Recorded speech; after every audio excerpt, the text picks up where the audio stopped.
Buenos días.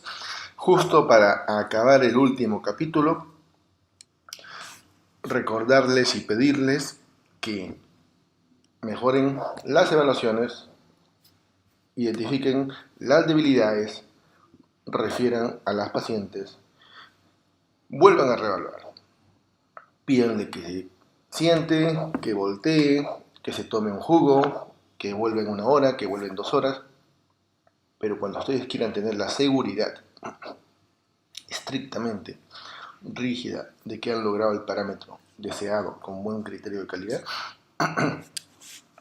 hagan el informe lo más confiablemente posible, ¿no? Ya hemos visto a lo largo de este curso las posibilidades, la ventana de oportunidades que tenemos en el primer trimestre. Una evaluación que no puede caer en una evaluación mínima. Una gestante que no debería ser evaluado con el mínimo de parámetros. Si bien es cierto, solo un pequeño porcentaje de 100 pacientes están sujetas a tener una o cual complicación o riesgo, eso es lo que constituye el tamizaje.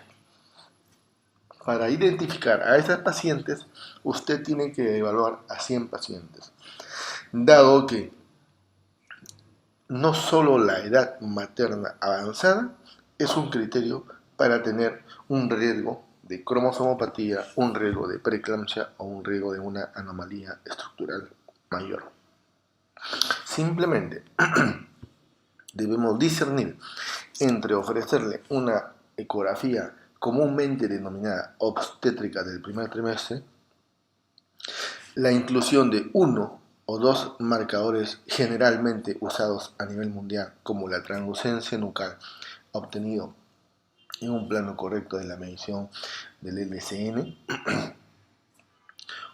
o aquel que a través de una biometría adecuada para obtener un ponderado les obligue a ustedes a obtener parámetros de normalidad.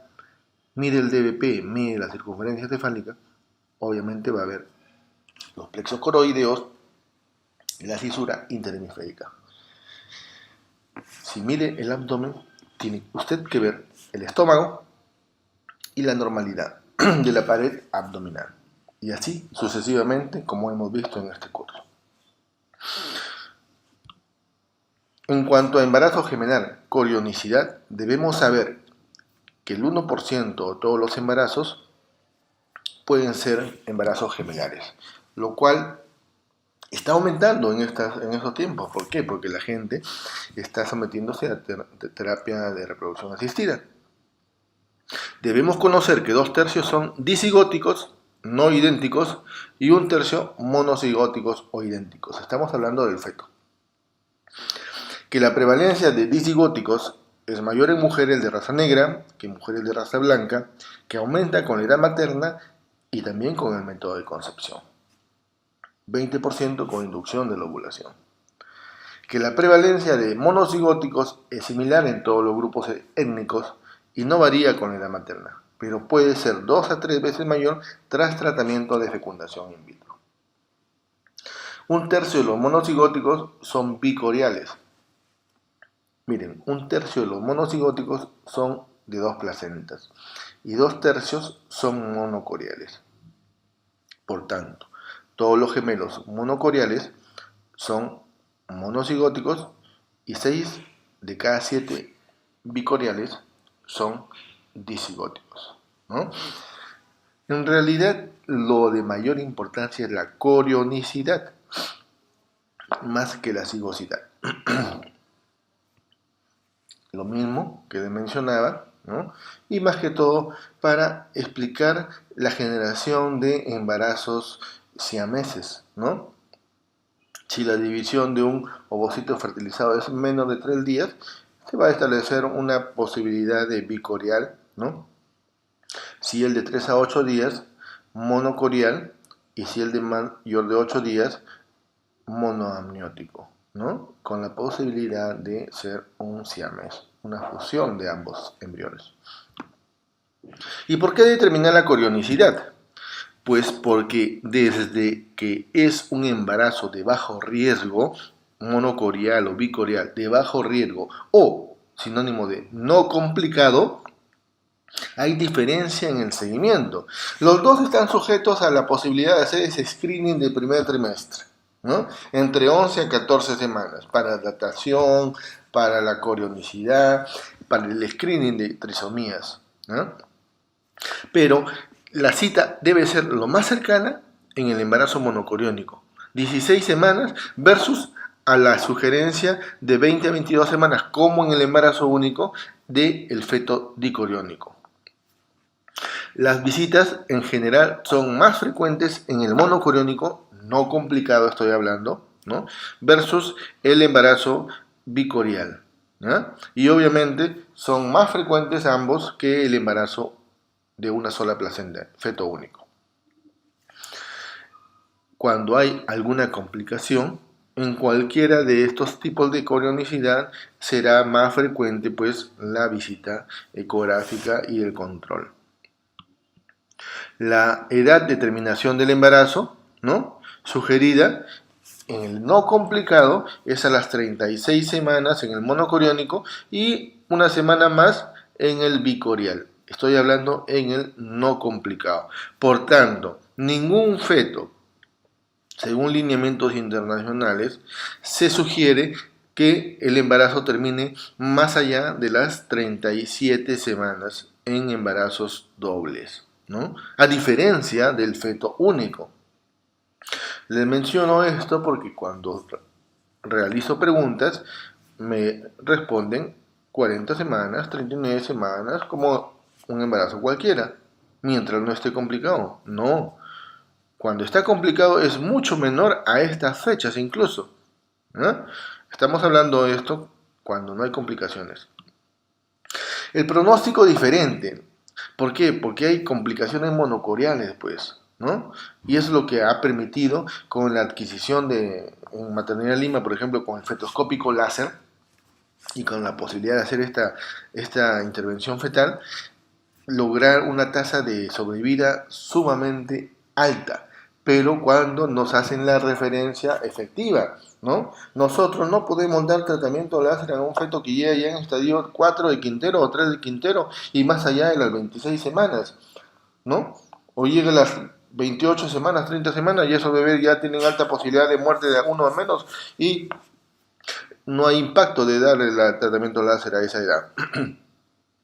En realidad, todo feto que se detecte en el primer nivel de atención, llámese posta, puesto de salud, centro de salud, policlínico, con un embarazo doble, debe ser referido a un centro de mayor complejidad para darle toda la evaluación, pues las complicaciones son evidentes. No solamente la síndrome de transfusión feto-fetal que conocíamos, la secuencia TRAP o perfusión arterial reversa, sino también el crecimiento intrauterino restringido selectivo con sus diferentes variedades, el tipo 1, tipo 2, tipo 3, la secuencia anemia, policitemia gemelar y la muerte súbita inexplicada que puede matar al siguiente feto a través de una anemización aguda. Y también la malformación estructural discordante. Y quizá aparezca pronto alguna otra complicación. El pronóstico diferente, la tasa de abortos en bicoriales es significativamente menor, 2% versus monocoriales, 10%. Y obviamente esto es mayor que el embarazo único. La muerte perinatal mayor de 23 semanas, 2% en bicoriales, 4% en monocoriales. RCU, 20% en bicoriales, 30% en monocoriales. Parto prematuro en menor de 32 semanas, 5% en bicoriales, 10% en monocoriales. Defectos mayores, 1% en bicoriales, 4% en monocoriales. Entonces, determinar la corionicidad es altamente impactante en estos embarazos dobles. En cuanto al riesgo de aneuploidía y procedimientos diagnósticos diferentes, que el riesgo depende de la cigosidad, pero en monocigote cada feto tiene el mismo riesgo, semejante riesgo que un embarazo con feto único, pero como son dos, en disigótico el riesgo de al menos un feto afectado es el doble que un embarazo único, y que los dos estén afectados es el cuadrado de un embarazo de feto único. El riesgo relacionado a la edad depende de la corionicidad. En monocoriónicos el riesgo por edad avanzada es semejante que el feto único, pero el mayor si el disigótico. El test combinado del primer trimestre para trisomías tiene semejante sensibilidad y especificidad. La selección del sitio de muestreo por corionicidad y riesgo de pérdida del embarazo también es importante. En realidad, el calculador de riesgo es para cada feto. Es cuestión de colocar el tipo de feto único, doble, triple. El riesgo de trisomía 21 en las 12 semanas, por ejemplo, si tiene la madre 33 años, con feto único es 1 en 400. Monocigótico, 1 en 400. Y disigótico, 1 en 200. ¿No? En los gemelos disigóticos, el riesgo de anomalías cromosómicas para cada feto basado en la edad materna es el mismo que los embarazos únicos. Es el mismo. Por lo tanto, en una mujer con gemelos bicoriales, la probabilidad de que al menos un feto esté afectado por un defecto cromosómico es el doble que un embarazo único.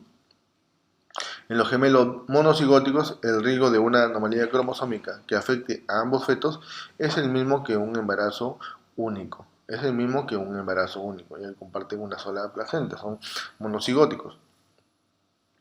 Acá es 1 en 200, pero son dos fetos, recuerden, ¿no? Entonces se equivale, ¿no? En los gemelos bicoriales, la tasa de detección, 90%, y tasa de falsos positivos, 3% por feto, 6% por embarazo. Es similar a las gestaciones únicas.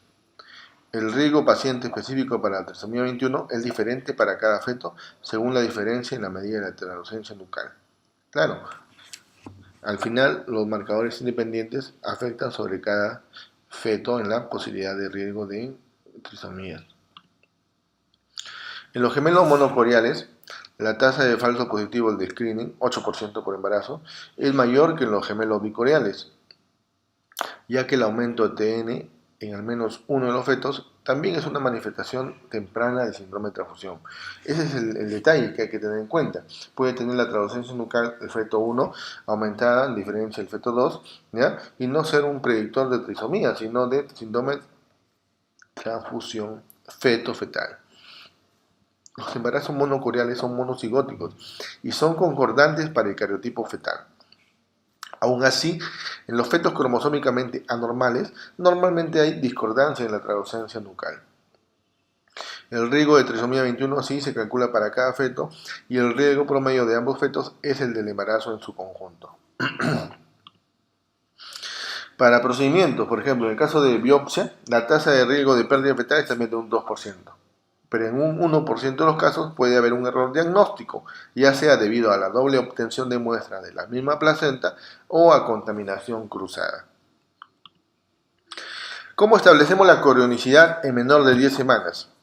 Primero, el número de sacos gestacionales, ¿no? Si usted tiene posibilidad de hacer una ecografía transvaginal a menos de 10 semanas, vea los números de sacos gestacionales y objetívelo. Si son dos, es un bicorial. Preséntelos en un mismo plano, en una misma imagen. Mucha desconfianza tenemos cuando lo dan dos sacos separados, ¿no? No sabemos si han medido el mismo saco. Preséntelos en una misma toma, en un mismo corte con la sonda transvaginal. Si es un saco, monocorial, ¿no?